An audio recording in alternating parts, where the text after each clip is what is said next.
En el nombre del Padre, y del Hijo, y del Espíritu Santo. Amén. Prosigamos con nuestro pequeño catecismo, Razón y Fe, y en este 6º capítulo examinamos la obra de la creación. Hablemos de la naturaleza, o sea, la creación. El mundo está lleno de cosas estupendas, maravillosas, todas llenas de cualidades preciosas, de movimiento, de vida.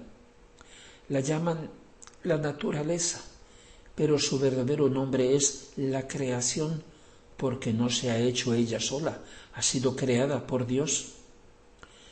¿Quién puede contarnos cómo ha sido hecha?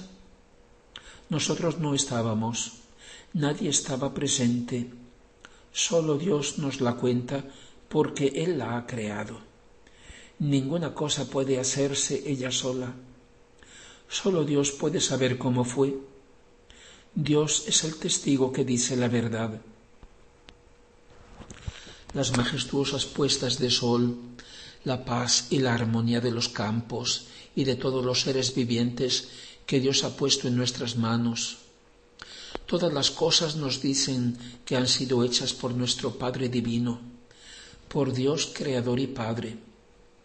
Pero eso lo comprende solo quien tiene corazón de niño, aunque sea mayor y tenga una gran cultura, porque Jesús ha dicho: dichosos los puros de corazón, porque verán a Dios. Todas las cosas hablan de Dios, porque Dios les da existencia y vida en cada instante, y dicen cuánto Él es sabio, potente y bueno. Dios está presente en todo lo que ha hecho y ha puesto su firma por todas partes. La firma de Dios, orden, armonía y belleza. Dios, dice el libro de la sabiduría, ha dispuesto todo con número, peso y medida. Y las reglas matemáticas, como las leyes físicas, manifiestan su sabiduría independientemente de una mente humana que en un cierto momento pueda descubrirlas. Están por encima de toda mente humana. Dice el Salmo 18, los cielos narran la gloria de Dios y el firmamento anuncia la obra de sus manos. El día le transmite el mensaje al día y la noche da noticia a la noche. No es lenguaje y no son palabras de los que no se oiga el sonido. Por toda la tierra se difunde su voz y hasta los confines del mundo llega su palabra. ¿Y para qué ha creado Dios todas las cosas? ¿Para qué las ha creado? Cada uno de nosotros puede decir: mi Padre del cielo las ha hecho para mí, para darme por medio de ellas todo su amor y darme así su vida. Todas las cosas, todos los seres creados, así como mi prójimo, son otros tantos mensajeros que me hablan de Él. Son canales de comunicación por medio de los cuales Dios me envía su providencia, sus noticias, su amor, y que deben llevarle de mi parte mi gratitud, mi alabanza, mi respuesta de amor. Dios desea que yo lo sepa y que aprenda a leer este bellísimo libro de la creación, para que descubra su amor y que yo también lo ame. Esa es la finalidad de la creación y de nuestra existencia. Dios nos hace saber de Él no sólo por la vía natural de la razón, mediante las criaturas, sino también por una vía sobrenatural, la revelación. Nos explica cómo hizo todo en el otro libro suyo escrito, la Biblia. En ella Dios nos dice quién es Él y quiénes somos nosotros, nuestro verdadero origen, nuestra familia y nuestro destino, qué ha hecho Él por nosotros y qué quiere que hagamos nosotros. ¿Para quién ha creado Dios todas las cosas? Todo lo que existe, incluso los ángeles y las estrellas, el sol y el mar, Dios lo ha creado para el hombre, pero nosotros hemos sido creados para Jesucristo y Él, el Hijo, para Dios Padre. Este es el verdadero orden de la creación. Ya lo hemos visto en ese versículo de la primera carta a los Corintios, capítulo 3, 22-23. Cuando se fabrica, por ejemplo, un coche, primero se hace el prototipo, el modelo perfecto, y luego todos los demás. Lo mismo ha hecho Dios. La primera criatura que decidió crear fue la naturaleza humana de Jesucristo, es decir, la encarnación de su Hijo, Dios y hombre verdadero, dotado de alma y cuerpo. Y pensando en Jesús, Dios ha hecho todo en vista de su encarnación y para prepararla. Una decisión eterna de las tres divinas personas. Fue una cuestión de amor entre ellos. Dice el primer capítulo de la carta a los Colosenses: Él es imagen de Dios invisible, engendrado antes de toda criatura, pues por medio de Él han sido creadas todas las cosas, en los cielos y en la tierra, las visibles y las invisibles, tronos, dominaciones, principados y potestades. Todas las cosas han sido creadas por Él y en vistas a Él. Él es antes que todas las cosas, y todas subsisten en Él.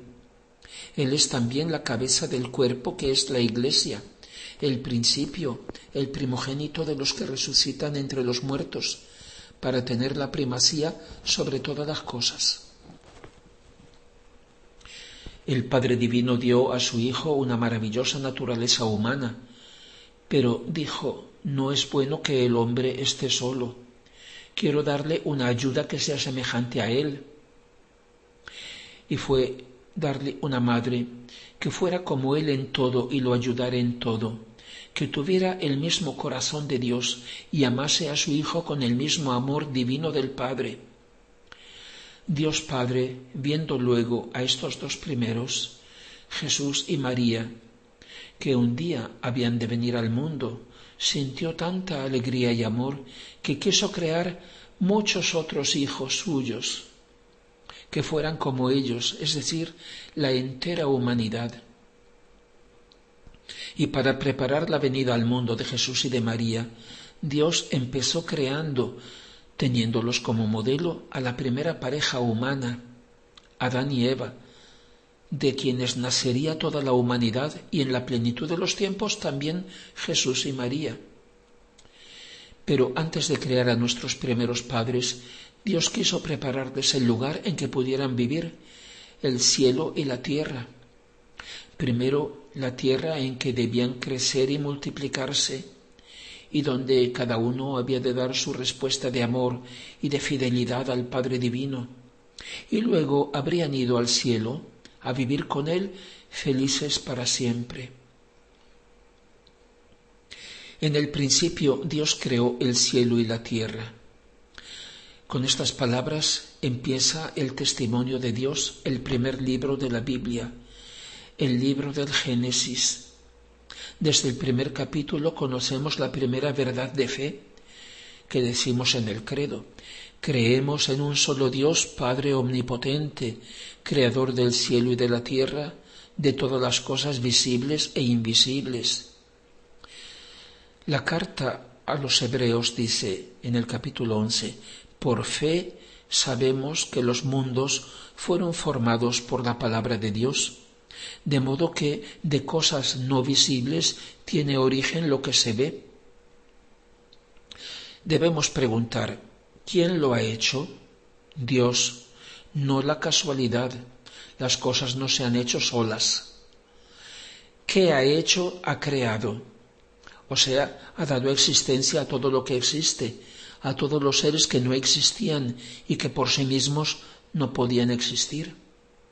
Eso quiere decir creados por Dios a partir de la nada, del no existir, y junto con el bien de la existencia, Dios ha comunicado a cada criatura un reflejo de sus perfecciones.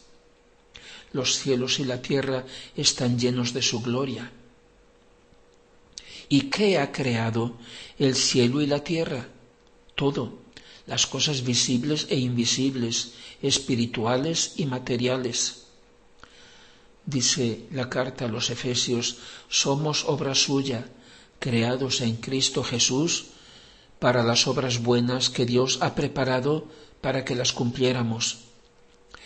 Y en la carta a los Filipenses dice, Dios crea en vosotros el querer y el obrar según su bondadoso proyecto.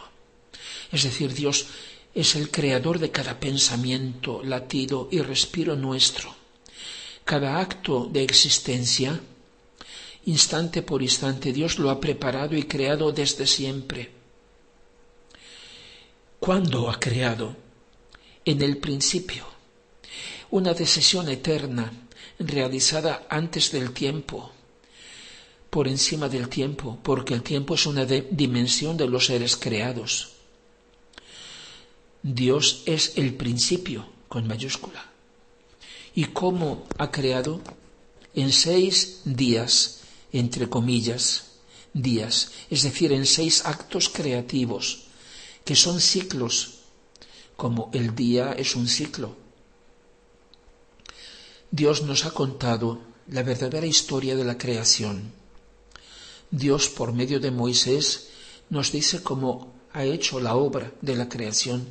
¿Y quién podía decirlo sino su creador?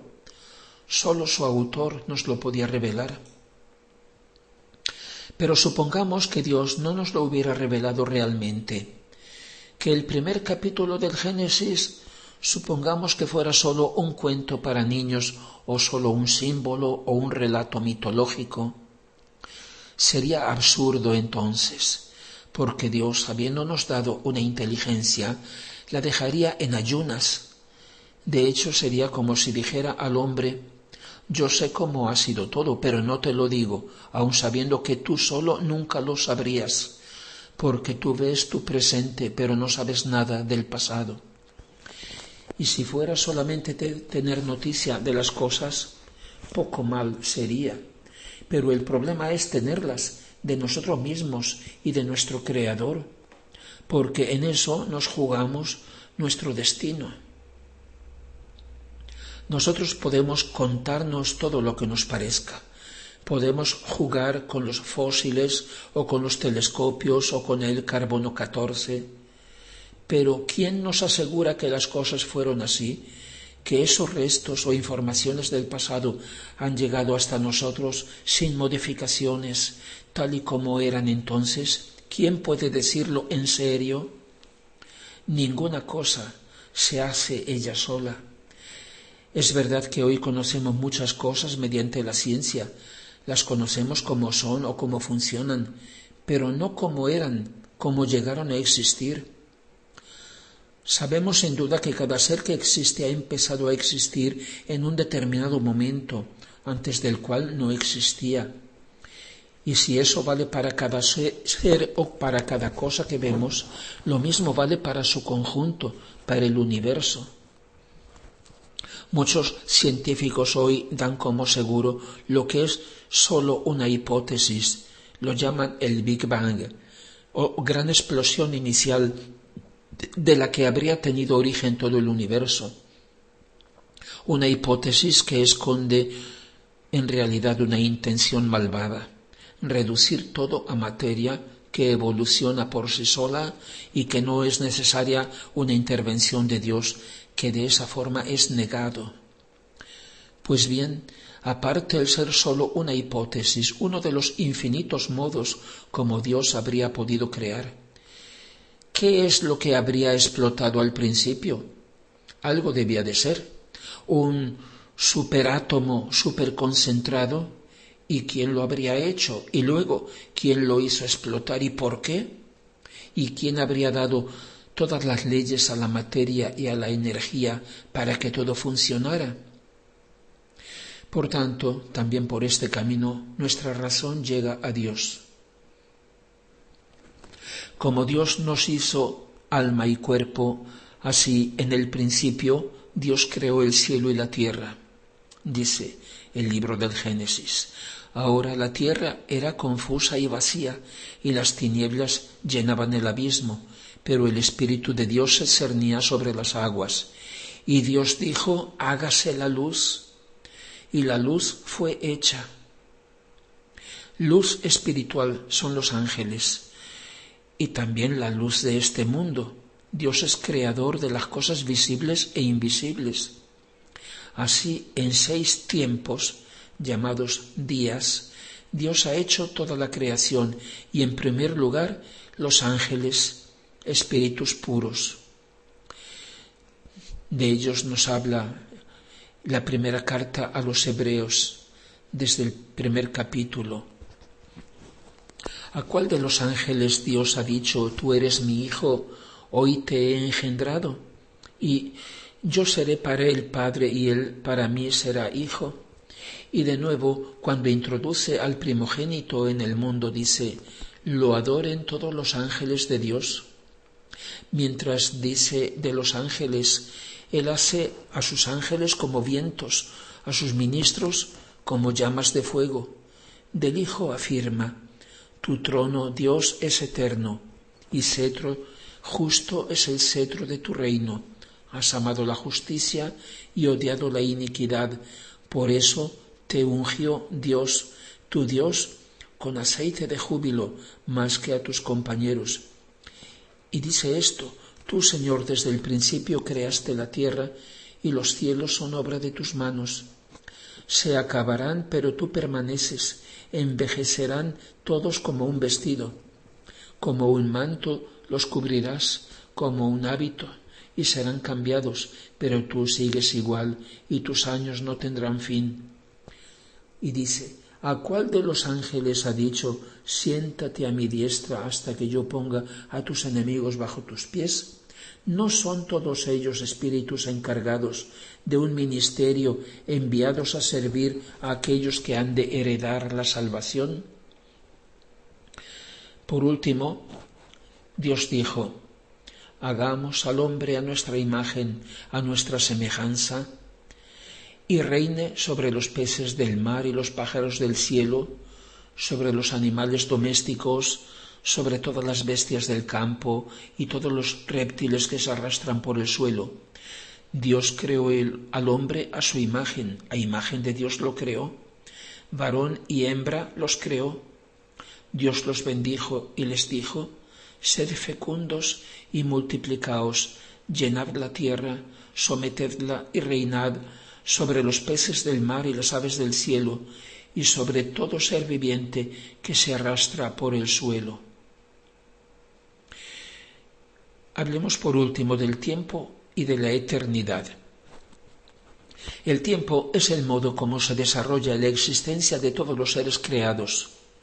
Continuamente pasamos de la posibilidad de hacer una cosa, por ejemplo, dar un paso, al acto de hacerla. Hay un antes y un después. El tiempo está en la misma naturaleza de los seres creados. Por tanto, antes del principio de la creación no había ningún antes, ningún tiempo, mientras que por el contrario Dios es. El comienzo de la creación fue el comienzo del tiempo, pero solo el hombre se da cuenta y lo mide. Por tanto, el tiempo anterior a la existencia del hombre no podían medirlo los seres puramente materiales. Ellos no tienen historia, se comportan siempre según las leyes sabias establecidas por el Creador, son siempre como Dios ha querido que fueran. Por el contrario, Dios es el eterno, no tiene sucesión de actos. Él es y hace todo en un solo acto, perfecto, absoluto. A nosotros nos parece que hace primero una cosa y luego otra. En realidad nos muestra poco a poco su obra perfecta y completa, a la cual nada hay que añadir. Por tanto, el universo, todas las cosas visibles e invisibles, cuya existencia empezó en un cierto momento, en Dios ya estaban desde siempre decididas, queridas. En su voluntad o en su pensamiento ya eran realidad, estaban eternamente concebidas. Por tanto, hacerlas salir de él, al crearlas, ha sido como un parto inicial, gloriosísimo y feliz, como hace un artista que concibe una obra de arte en su mente y en su intención y luego, tal vez al cabo de mucho tiempo, la realiza. Dios es aquel que es, Dios es plenitud, Dios es en su acto puro, único, absoluto, simplicísimo, infinito, eterno, que no tiene actos sucesivos. Dios no tiene un antes y un después, principio ni fin. Y si para Dios no existe el pasado ni el futuro, estos dos conceptos nuestros que acompañan inexorablemente nuestra condición de criaturas no existen en la gran realidad objetiva, son conceptos nuestros puramente subjetivos. Y sin embargo el tiempo es una realidad objetiva. Es uno de los componentes esenciales de la creación, del universo creado. Es lo que podemos llamar su cuarta dimensión, además de las tres dimensiones del espacio, longitud, anchura y altura. El tiempo es el modo de existir propio de cada ser creado, ya que siendo limitado no es capaz de tener o de realizar al mismo tiempo todas sus posibilidades, sino que debe pasar en momentos sucesivos de la posibilidad al acto de realizarla. El hombre no es puro espíritu como son los ángeles. El hombre no posee ni se realiza a sí mismo en un solo acto exhaustivo, con una fuerza que abrace todo lo que él es, y por tanto, de una vez por todas, en una única decisión de adherir a Dios, en la cual se exprese totalmente, definitivamente. Dios concede a cada hombre un espacio de tiempo conveniente y suficiente, perfecto, en el que pueda madurar su libre respuesta a Dios. Solo al final de ese tiempo, su respuesta, que se concretiza en un sí o en un no, resulta definitiva, con todas las consecuencias. Pero siendo criatura, el hombre deberá siempre pasar de sus tantas posibilidades al acto de realizarlas. Por tanto, será siempre en el tiempo, siempre habrá tiempo, los siglos de los siglos, sin fin. Alabado sea Jesucristo, siempre sea alabado.